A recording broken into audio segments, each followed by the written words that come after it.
France کا ایک engineer تھا، وہ یہاں پر کچھ معائنے کے لیے آیا، انسپیکشن کے لیے آیا، تو یہاں پر دوسرے انجینئر لوگ اس سے بات چیت کرنے لگے. 1 مہینہ اسے ہو گیا تھا، تو اسے کچھ اس کے دوست مذاق کرنے لگے کہ جب تم واپس جاؤ گے تو پتہ نہیں تمہاری بیوی تمہارے پاس ہوگی بھی کہ نہیں. اب چونکہ باہر کے ملک کا تھا، انگریز تھا، تو آگے سے بے فکری سے کہنے لگا کہ women are like buses, if you miss one take another. کس قدر بے راہروی کا شکار ہیں کہ یہ تو بسوں کی مانند ہیں، اگر ایک بس مس ہو گئی تو کیا ہوا، دوسری پکڑ لو. استغفر اللہ ربی. جبکہ ہمارے اسلامی معاشرے میں اللہ رب العزت نے کس قدر عورت کی تکریم بیان کی ہے. یورپ میں عورت کا کیا مقام ہے اور ہمارے اسلام میں اللہ رب العزت نے عورت کو کیا مقام دیا ہے، اس بات کو سمجھنے کی ضرورت ہے.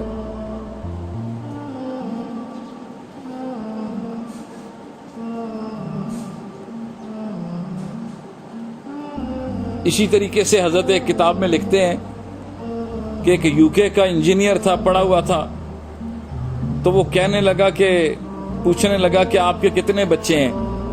حضرت فرماتے ہیں میں نے اسے بتایا کہ بھئی میرے اتنے بچے ہیں. تو حضرت نے فرمایا بھی تمہارے کتنے بچے ہیں؟ تو وہ جواب میں کہنے لگا کہ جی میں ابھی کنوارا ہوں. تو حضرت نے فرمایا بھی تمہاری عمر تو بہت زیادہ ہو گئی، 52 ایئرز تمہاری ایج ہے، تم ابھی تک کنوارے ہو.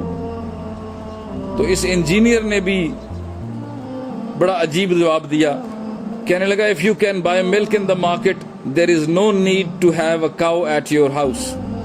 اپنے گھر میں بھینس باندھنے کی کیا ضرورت ہے جب بازار سے دودھ مل جاتا ہے. تو ذرا اندازہ کیجئے کہ کیسا بے شرمی اور بے حیائی کا معاشرہ ہوگا جہاں پڑھے لکھے لوگوں کا ذہن یہ ہے. اسلام نے اس بے حیائی کو بالکل ختم کیا ہے، اس کی مخالفت کی ہے، اس کے مقابلے میں شرم اور حیا والی زندگی اپنانے کی تعلیم دی ہے. اما عائشہ صدیقہ رضی اللہ تعالیٰ عنہ فرماتی ہیں کہ میں نے نبی علیہ السلام کی آنکھوں میں وہ حیا دیکھی ہے جو مدینے کی کنواری لڑکیوں کی آنکھوں میں بھی نظر نہیں آتی تھی.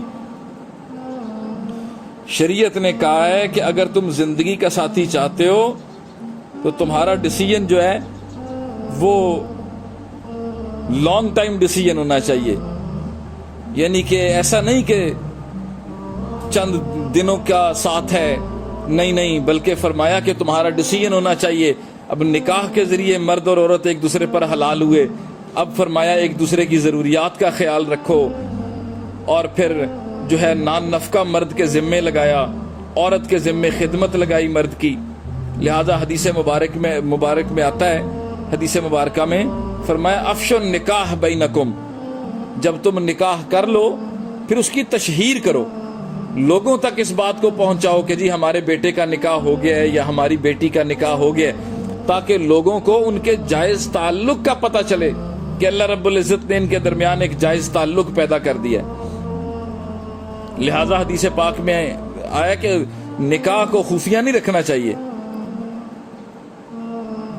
کچھ لوگوں کے ہاں تو اللہ معاف فرمائے متع ہوتا ہے، بس یہ زنا ہی کی دوسری قسم ہے. جہاں انسان نکاح کو چھپائے گا سمجھ لیا جائے کہ وہاں پر کوئی گڑبڑ ضرور ہے.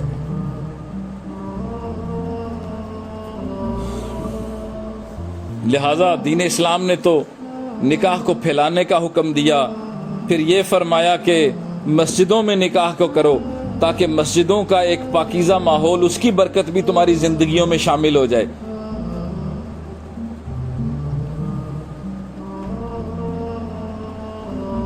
لہذا دین نے نکاح کو آسان بنایا ہے، افراط و تفریط سے بچایا ہے.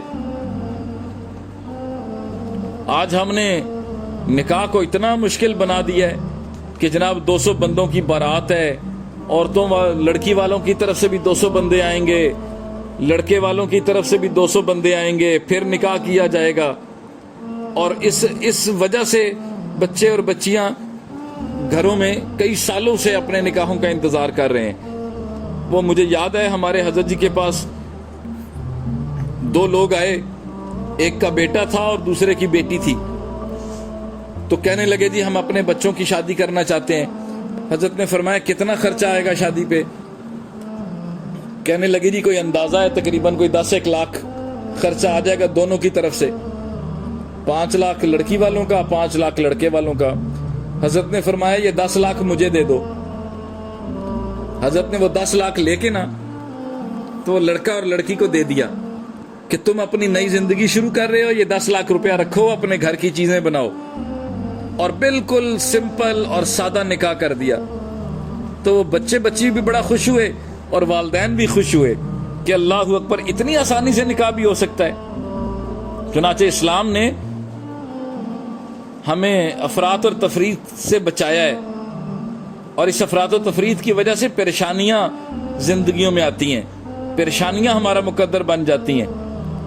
یہی وجہ ہے کہ لوگ لاکھوں روپیہ خرچ کر کے بچیوں کو گھر سے رخصت کرتے ہیں اور دوسرے دن روتی ہوئی وہ گھر آ جاتی ہیں. گویا نکاح کا جو اصل روح تھی وہ تو نکل جاتی ہے، بس مردہ ہی باقی رہ جاتا ہے. بس یہ بات یاد رکھیں کہ جو عمارت دین کی بنیاد پر بنے گی اللہ اس کو پائیداری عطا فرمائیں گے، اور جو دین کے بغیر عمارت بنے گی بس وہ عمارت کھوکھلی ہوگی، وہ رشتہ بھی کھوکھلا ہوگا. علامہ اقبال فرماتے ہیں نا، جو شاخ نازک پہ آشیانہ بنے گا نہ پائیدار ہوگا.